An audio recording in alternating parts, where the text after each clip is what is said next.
Hey, it's Dr. J here, and we're back. I'm live on Facebook and Google, or I should say Facebook and YouTube at the same time.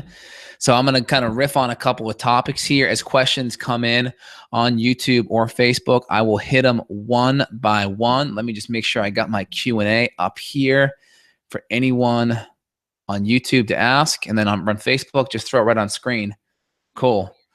So off the bat here, causes and cure of low cortisol levels. That's the first one here. So off the bat, regarding cortisol, that's kind of an open bag. So if we know that we have cortisol issues on a lab test, so if we have what's called cortisol dysfunction, right, or cortisol adrenal dysfunction where the rhythm's off. So this is like perfect timing because daylight savings was yesterday, right? Everyone cycles off just a little bit because you're waking up, it's a lot darker than it normally is. And typically light's a big trigger of cortisol in the morning.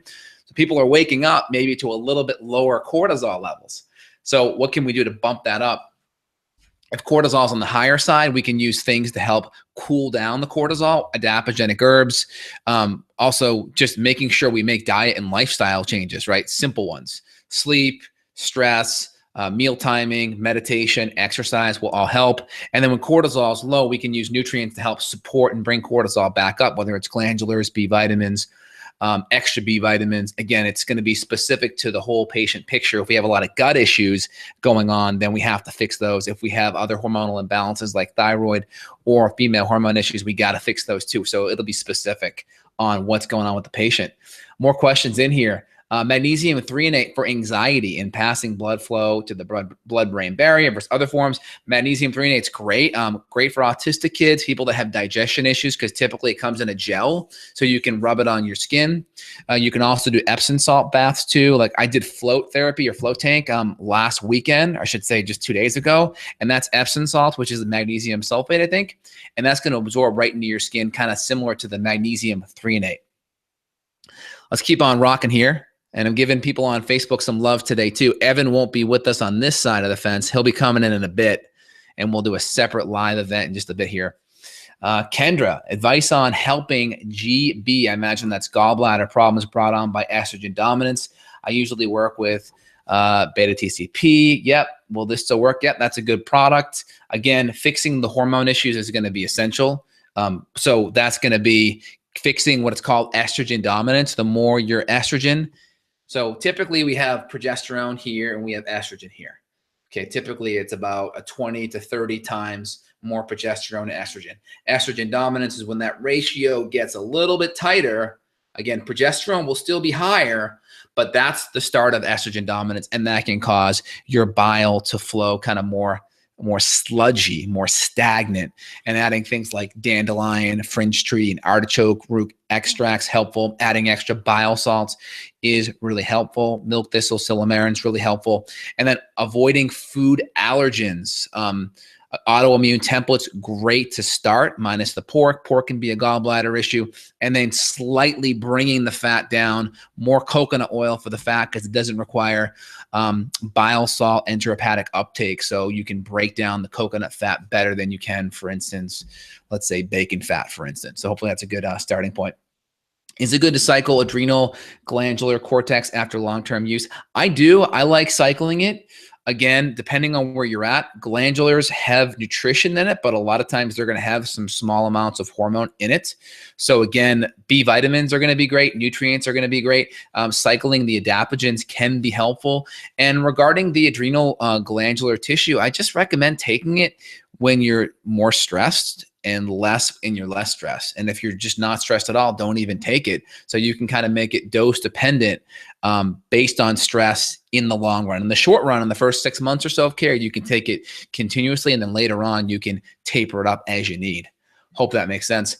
How long to treat H. pylori naturally? I would say 2 months to start, and then retest. And then if it's still there, we'd have to tweak the protocol a little bit and make sure there are no other lingering infections on top of that. Keeping on going here, regarding gallbladder estrogen question, can I use the subs you mentioned with a nursing mother? No, that's tough. With a nursing mother, I would put focus on hydrochloric acid, enzymes, and bile salts. That's number one. And you should be able to do dandelion tea, which will help support bile flow, and you will be able to make the diet and lifestyle changes. But that's all I would do. I wouldn't do anything that does any killing at all. I wouldn't give any hormones at all during feeding. Keep it super conservative. Foods, bile salts, dandelion tea, and hydrochloric acid and enzymes. Can you take DL-phenylalanine and L-tyrosine at the same time for anxiety, concentration, and focus? Typically, DL-phenylalanine will be more to increase beta endorphins, so chronic pain issues, not necessarily to improve dopamine issues, because it has to go through a lot of different steps to get the dopamine.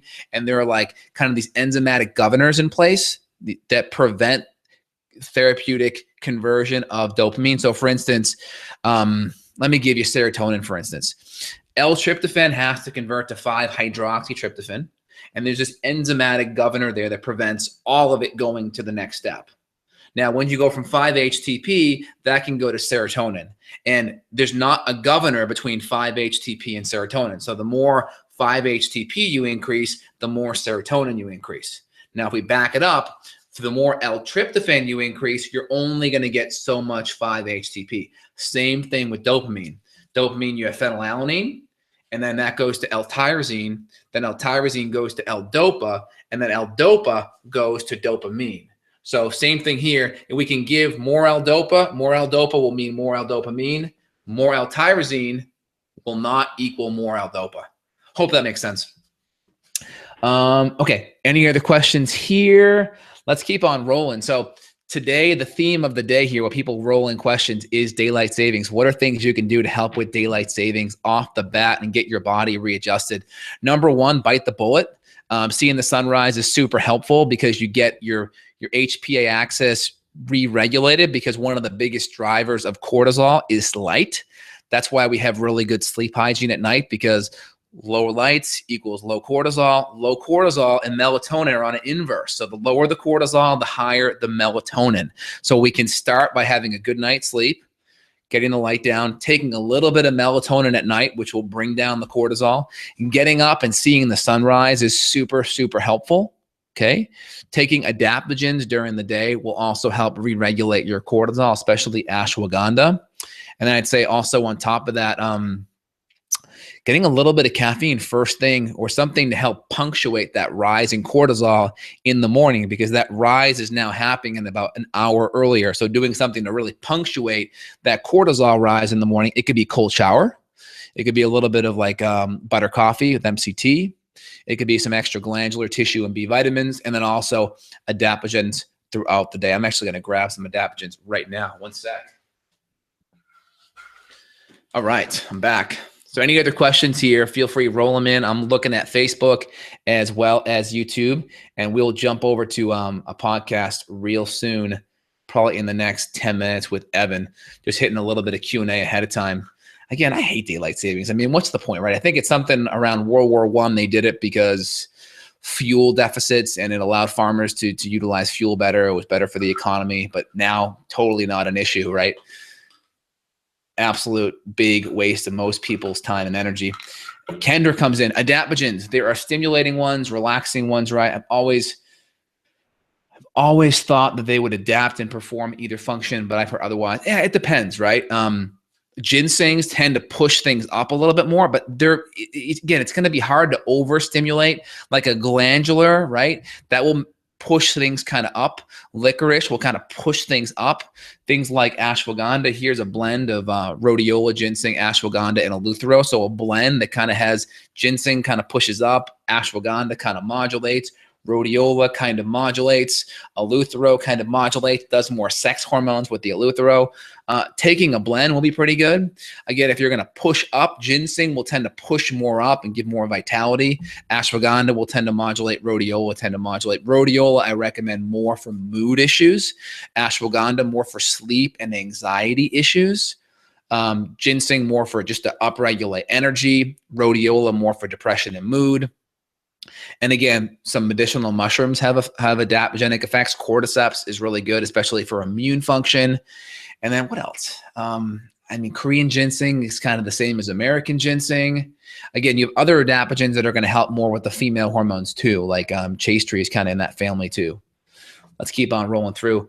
Any suggestions? Blue blocking glasses? Yep, think they're great. I have a pair at night. Love them, love them, love them, especially if you're going to be on your apps. Again, if you have an iPhone, put on shift work or night shift, put on night shift, and then go to the back and set all the way, I think, to less warm where it knocks more of the blue light out, makes it look more red, less blue.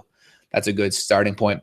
Any suggestions on diabetics to keep insulin and blood glucose under control in periods of high stress and elevated cortisol? Yeah, number one, exercise is going to be helpful, even if it's a 5 or 10 minute quick, short kind of burst therapy, like a Tabata or an interval or a peak 8 kind of thing will help scoop up and sop up any sugar that may be sitting in the bloodstream.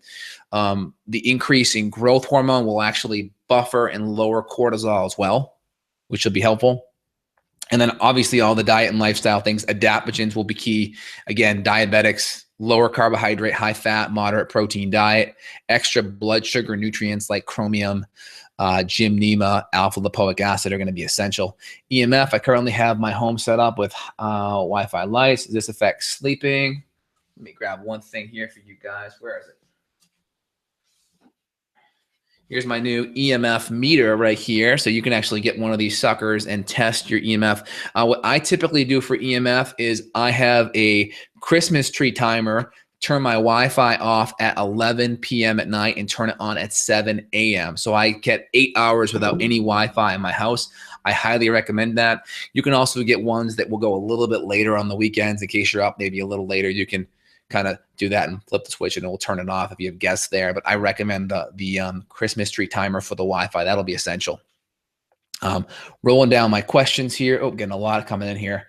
Would you recommend for testosterone, for low testosterone for a 25-year-old male? I would not recommend any testosterone at all. Your testosterone should be super high. It fixes the underlying stress. I'd make sure the nutrients are present so you can make your own testosterone. Zinc, selenium is really important. Making sure you can digest protein and making sure stress is under control. Sleep, exercise, much rather do it naturally than do it artificially. Too young unless there's like, unless you're missing a testicle because of like a cancer or something. I would not be giving any testosterone. Is histamine intolerance contributed to leaky gut? In my opinion, leaky gut and histamine intolerance are a side effect or collateral damage to inflammation, microbiota imbalance, low stomach acid and enzymes, and infections in the gut. My opinion, that's a symptom of other things going on. Yeah, giving DAO, which is diamine oxidase, to help clear up histamine can be helpful. Doing that with stinging nettle, bromelain, NAC, ginger can also be helpful as well to help lessen the histamine response. Going lower histamine can be super helpful in the meantime, and then fix the infections, fix the digestive issues, fix the food allergies. That's your next step. Okay, Dale will have Astrid email you about that question there. I think we hit all the major issues here on Facebook, and we hit all the major issues here on YouTube. Anything else here, guys? Let me know. I'll stay on for 30 more seconds. I'll riff for a bit, and then I'm going to jump on a podcast here in just a minute. We'll probably be back on. So if you hang around for 15 more minutes, you'll probably get a little Q&A here from me and Evan. All right. Well, so last thing for the daylight savings, I hit the adaptogens. I hit the good sleep hygiene at night. I hit the morning stimulation. Cold if you don't want to do coffee. You can do tea. You can do some high quality organic coffee. Caffeine's always better with fat. It time releases it. You get the little magic carpet caffeine ride. Love that. And then blue blocking glasses at night's excellent. A little meditation before bed. Highly recommend flow tank therapy. Love it. I'm going to get someone on my podcast to talk about that really soon. A couple other questions here. What's your ideal morning routine? Ideal morning routine is get up right away. Don't hit the sleep alarm. It's the worst thing you can do. Like no one ever like sits and says, oh my gosh, like hitting that sleep alarm 5 times this morning. Like I just feel so much better because of it. Right. Number one, just get up, bite the bullet. What I try to do is just jump right in the shower right away. You can jump into a warm shower and then eventually get it cold, and that will wake you up so fast. And then once you're kind of in the shower and you've gotten stimulated with the cold water afterwards, gratitude's really helpful. You can do a walking meditation, which is excellent. I've done a podcast on it. It's called Ideal Morning Routines. Walk, 5 minutes spent on gratitude and appreciation, 5 minutes on affirmations, saying what it is you want to be, do, and have become, and then 3, visualization of what you want in your life. It's a great way to start your morning off the bat. Kara, I sleep better last week, but the night before my cycle and a few nights, I have nighttime heartbeats. So before your cycle, I'm imagining you meaning menstruation, not ovulation there. So definitely would look at the hormone stuff that could be affecting it. So easy off the bat would be GABA. I'd also look at progesterone dropping out too soon. Progesterone's a natural GABA chloride opener. So I'd really work on getting GABA levels boosted supplementally, and also adding in some progesterone the last half of that cycle to help.